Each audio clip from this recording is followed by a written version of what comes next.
Olá! O Ministério Público de Minas Gerais lançou a campanha Cartão Vermelho ao Feminicídio em parceria com os maiores times de futebol do estado e levando aos estádios a conscientização sobre o combate à violência contra a mulher. Agora, clubes e atletas de outras modalidades estão aderindo a esse movimento. Veja quem já gravou o vídeo para a nossa campanha.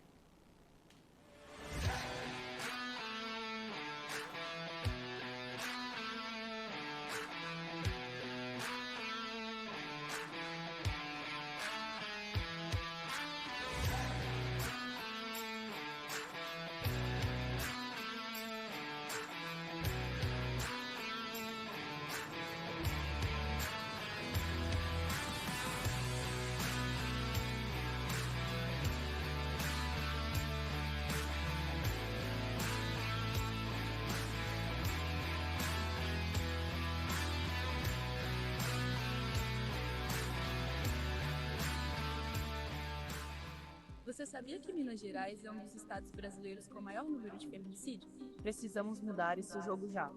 Quadras, a gente se garante, mas fora precisamos de todo mundo dando seu melhor para que meninas e mulheres possam viver livres de qualquer tipo de violência. Cartão Vermelho ao Feminicídio, uma campanha do Ministério Público de Minas Gerais em parceria com o Minas Tênis Clube.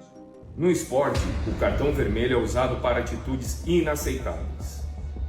Na vida, o feminicídio é o extremo da violência contra a mulher e não pode ser ignorado. Basta! Basta! Nós, clubes de futebol, não estamos fazendo nenhum favor, estamos apenas cumprindo com a nossa função social, que é de apoiar a sociedade, apoiar o Ministério Público, apoiar o Tribunal de Justiça, para que tenhamos uma sociedade melhor. Medida protetiva de urgência é um documento que protege as mulheres em situação de violência. Com medida protetiva, a Justiça pode afastar o agressor do lar, proibir qualquer aproximação ou contato. Basta procurar uma delegacia de polícia, promotoria de justiça ou a defensoria pública e solicitar a medida protetiva.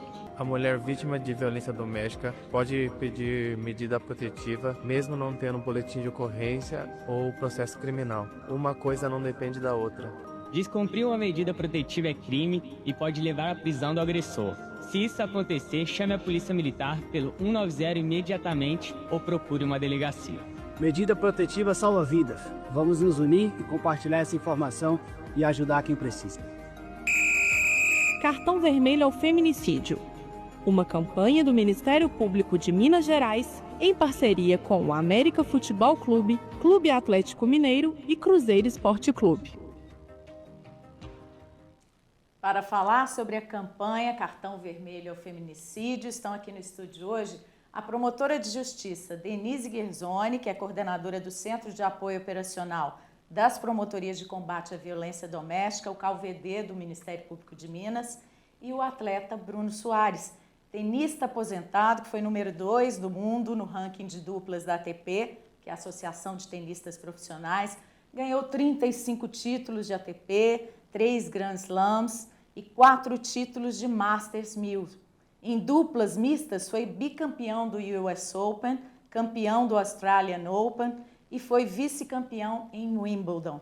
Anunciou a aposentadoria em setembro de 2022, infelizmente, depois de dar tanto orgulho para nós brasileiros. Obrigada, Bruno, pela sua presença aqui. E eu que agradeço o convite, Denise, Laura, um prazer estar aqui com vocês, falando de um assunto tão importante para todos nós, né? Verdade, eu queria que a doutora Denise começasse contando como é que surgiu a ideia dessa campanha e que retorno que ela tem gerado. Sim, bom dia, Laura, bom dia, Bruno, obrigada por estar aqui conosco. Laura, a ideia da campanha surge pela necessidade de informação, né? Foi constatado por diversas pesquisas que o número de 80% das mulheres vítimas de feminicídio consumado não tinham medidas protetivas, não tinham ainda ingressado no sistema de justiça para posterior proteção. À vista dessa circunstância, eu entendi por bem e compreendi que a informação protege, a informação salva vidas.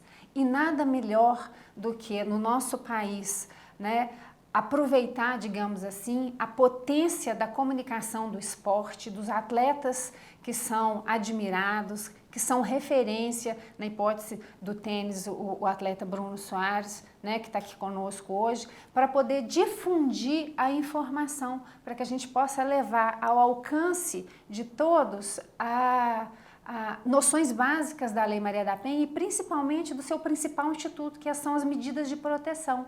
Então, a resposta, ela vem. Por que da campanha? Para levar informação a quem precisa dela. E ela está gerando uma visualização grande, né, nas redes sociais. Sim, ela gera uma visualização grande nas redes sociais, ela gera o alcance de um público que por uma imprensa comum, digamos assim, um periódico, um jornal, uma revista, não alcançaria, né?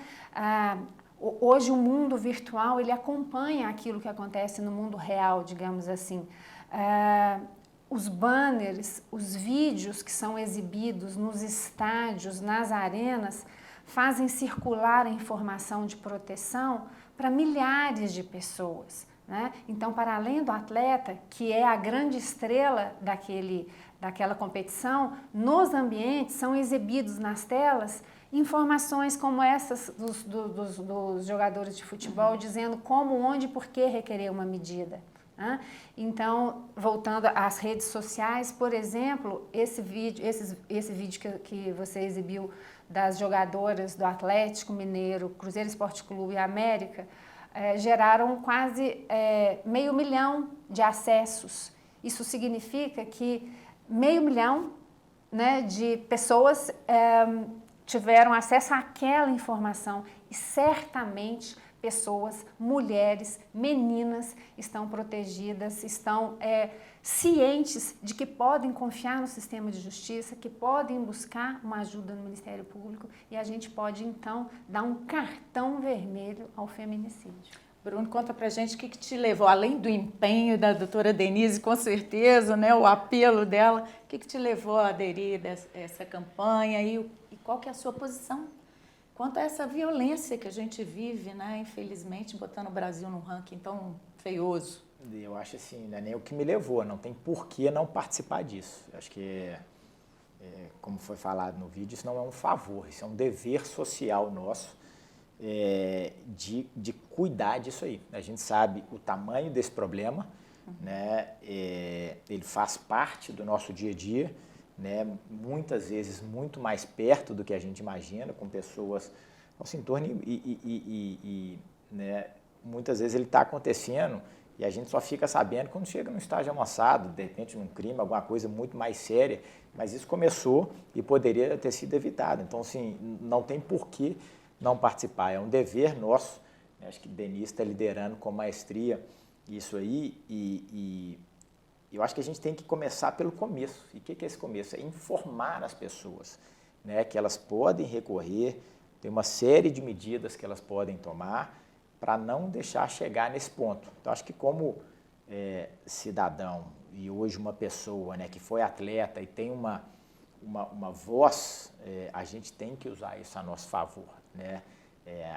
A mídia social, isso, ela tem uma força muito grande, né? E a gente consegue passar essa informação numa velocidade muito alta. E a gente tem que fazer que as pessoas, né, que essa informação chegue a cada vez mais pessoas, principalmente as mulheres, para a gente realmente diminuir o máximo possível desse problema grande que a gente tem. E atrair companheiros do esporte, né, doutora Denise, para essa campanha. Vamos trazer na ATP. Total, eu falei com a Denise quando ela me convidou, acho que isso aí é portas abertas. O que eu falei assim, qual que é o mais importante? Pessoas sérias fazendo realmente uma campanha séria. Uma vez que a gente tem isso, né, liderado por uma pessoa extremamente respeitada e séria, não tem por que alguém não aderir a isso aí. Ô Bruno, infelizmente no próprio ambiente do esporte, né, não é incomum que a violência contra mulheres atletas parta até de técnicos, de dirigentes. Na sua opinião, como é que é a forma como isso tem sido tratada? Você acha que é adequada? Você acha que está Estamos caminhando para melhorar isso? Eu acho que a gente está caminhando, mas eu acho que a gente ainda está um pouco distante do que eu, pelo menos, gostaria de ver. Eu acho que, se você falar, né, a violência no esporte, ela está muito presente, né, na mulher. Porque você tá mexendo com um momento de bastante fragilidade da pessoa, né? Não é porque é mulher, não. No homem tem também, né? Quando você perde um jogo, quando você está numa fase ruim. E você tende a apoiar nas pessoas que estão ao seu redor, né? É o seu elo de confiança, é o seu time. E muitas vezes tem um monte de gente se aproveitando dessa situação para impor certas coisas e criar uma dependência e ter esse abuso, né? Seja ele mental, físico, uma série de formas que você pode estar ali se aproveitando daquele momento. Então, eu acho que a punição tem que ser muito severa contra isso, muito forte. Eu acho que é a forma que a gente tem de... Eu acho que muitas vezes esse tipo de coisa passa de uma forma mais suave por você ter um contexto, não, era da equipe, não, já conhecia há muito tempo, não, veja bem, não era isso o meu intuito. E a gente sabe quando aquilo ali... Quem é vítima não percebe o grau de violência que está sofrendo, quando é psicológico, principalmente. Exatamente. Né? Cria-se uma dependência, a gente vê no mundo do tênis, a gente vê demais. Você vê certas pessoas, né, você vê muitas vezes meninas que estavam com certos treinadores ou preparador físico, próprios, às vezes, fisioterapeutas, tal, que estão numa situação de fragilidade, que começa ali com 15, 16 anos e cria uma dependência mental daquilo ali absurda. E quando você vê, você fala, cara, não está certo isso. Né? E acho que a gente tem que tomar realmente uma postura mais forte em relação a isso. Doutora Denise, esse tipo de caso é de competência do Ministério Público, do CAUVD, por exemplo, da violência doméstica? Como é que é a atuação diante de denúncias assim, de atletas, por exemplo, contra técnicos, dirigentes, clubes? Como é que o Ministério Público atua? Sim, ainda na esteira da resposta do Bruno, ele historia, né, em termos de exemplo, comportamentos de assédio moral, quiçá sexual, né, práticas de constrangimento. Toda e qualquer prática, ela precisa ser reparada e punida, né? É de competência, digamos, de atribuição do Ministério Público cuidar, né, do encaminhamento dessas denúncias, desses fatos, tomar conhecimento e processar.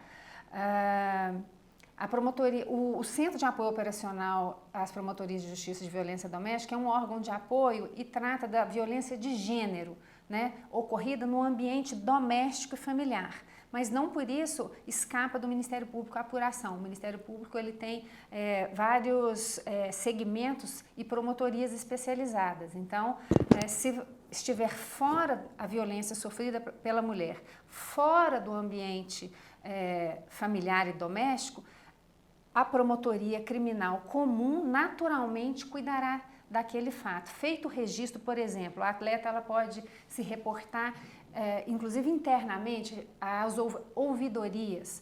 Hoje existe um controle, uma política de compliance, né, de bem observar as regras em todos os times, instituições, assim a gente espera, né, de maneira que a atleta ela pode se reportar naturalmente, primeiramente, às suas ouvidorias, né, que é a primeira rede de apoio que precisa ser forte, como o Bruno colocou, punir severamente, sem prejuízo de, paralelo a isso, buscar o sistema de justiça e o sistema de segurança. O sistema de segurança, naturalmente, boletim de ocorrência, inquérito policial pela Polícia Civil, que vai concluir, encaminhar ao Ministério Público, o promotor de justiça vai oferecer ação penal e o Poder Judiciário vai apreciar e, sendo o caso, condenar. Né? Então, é um sistema de segurança, o sistema de justiça, trabalhando efetivamente na proteção das mulheres, seja com viés de violência doméstica ou não.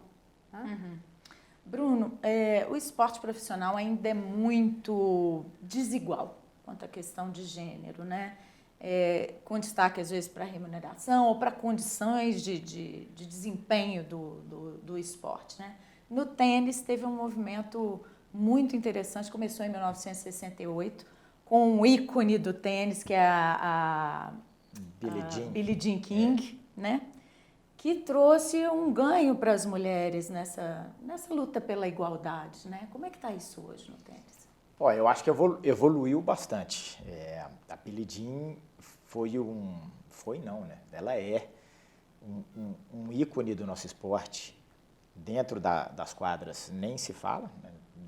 Dispensa qualquer apresentação e comentário, mas muito fora das quadras. Ela foi uma das primeiras mulheres que realmente bateu de frente com esse sistema machista e falou, cara, veja bem, né, a gente merece também direitos iguais.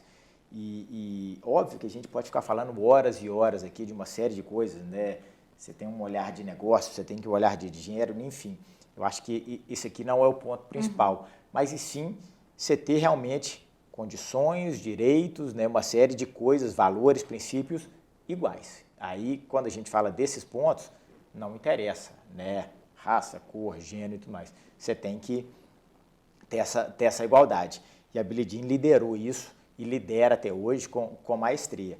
Mas você vê, foi um movimento que começou em 1968 e até hoje a gente está nesse processo de evolução. Então é algo constante, né? A gente não pode parar de falar desses assuntos e não pode parar de olhar com isso aí com um cuidado muito grande, né? Acho que a partir do momento que você descuida ou acha que chegou no momento bom, a tendência é ir para trás. Então, assim, por mais Billie Jeans em vários esportes, né, que usa realmente, né, porque ela é uma pessoa extremamente bem-sucedida, né, fez o seu papel dentro de quadra, ganhou seu dinheiro, ela pode sentar, ficar lá e curtir a vida dela, e ela realmente é uma porta-voz muito forte disso aí.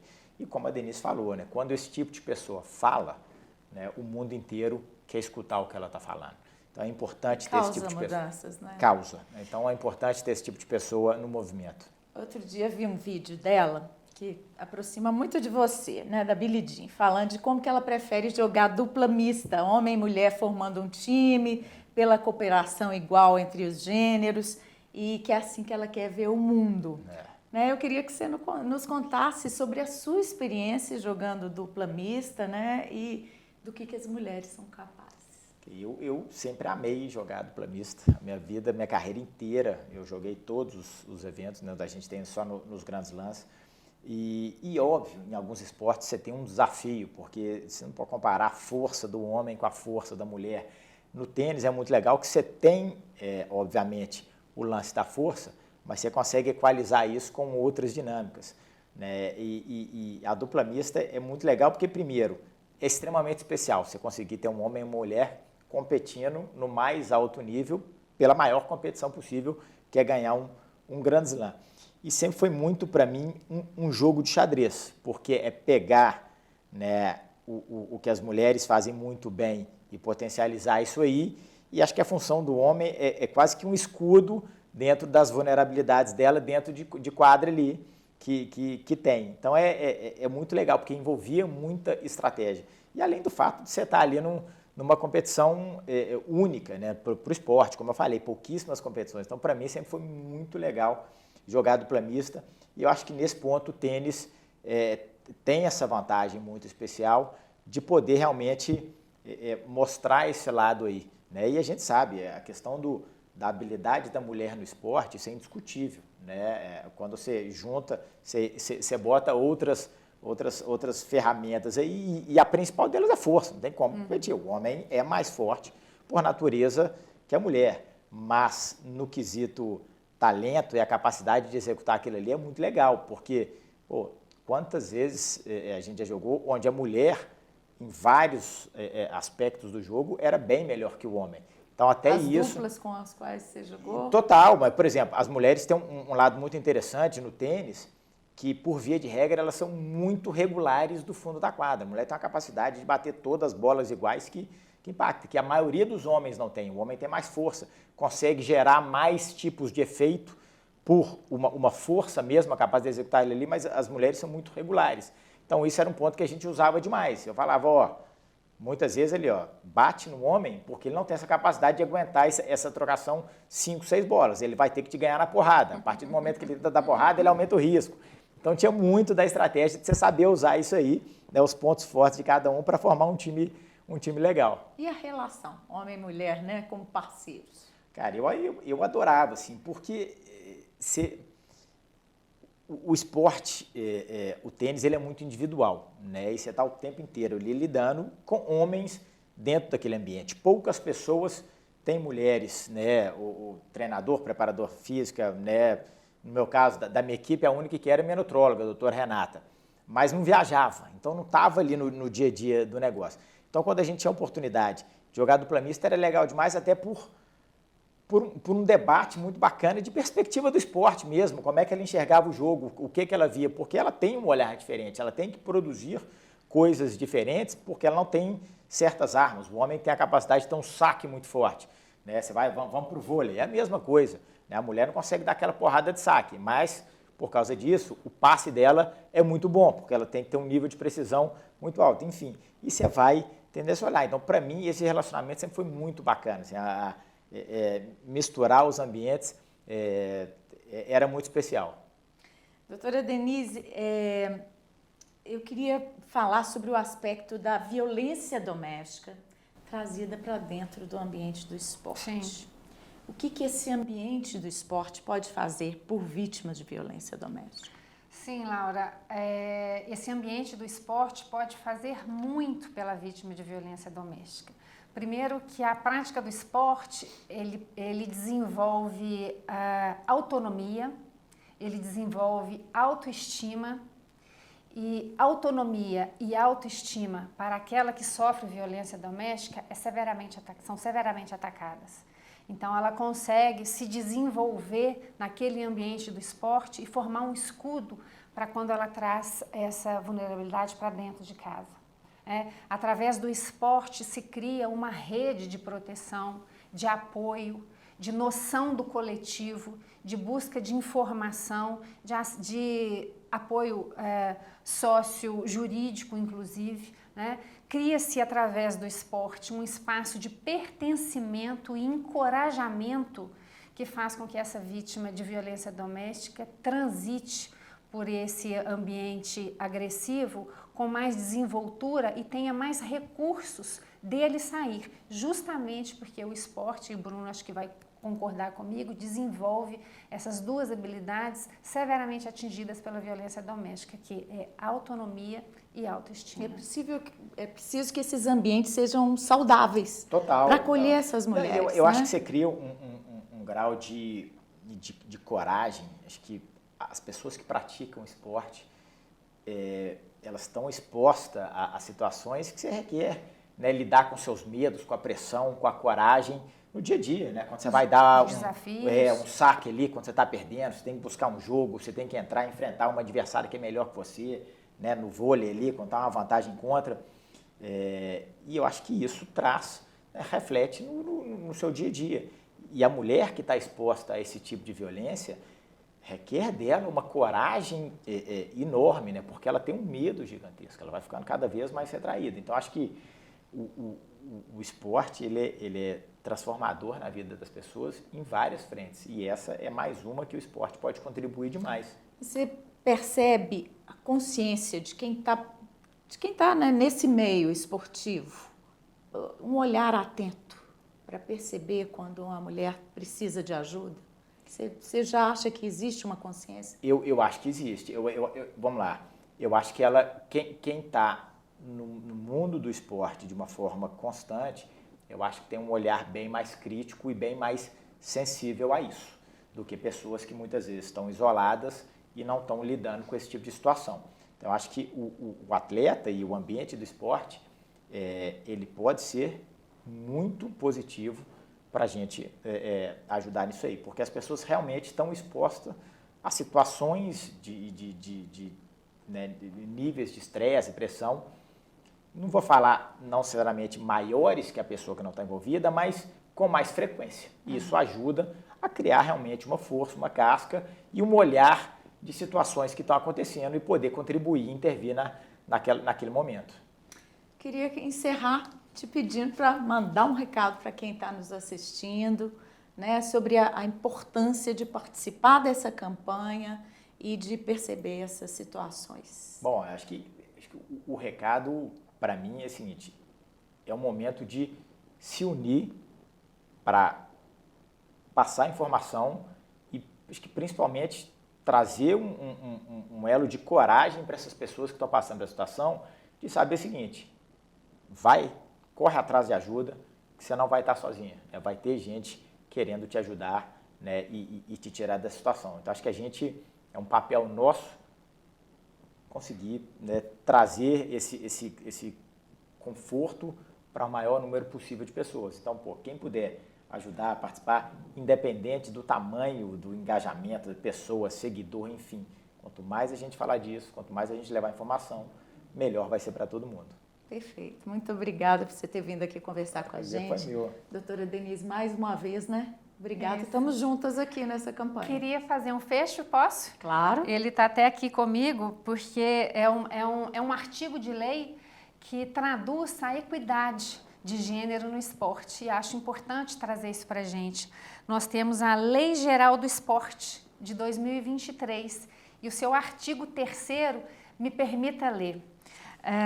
É direito da mulher, em qualquer idade, ter oportunidades iguais de participar em todos os níveis e em todas as funções de direção, supervisão e decisão na educação física, na atividade física e no esporte, para fins recreativos, para a promoção da saúde e para o alto rendimento esportivo.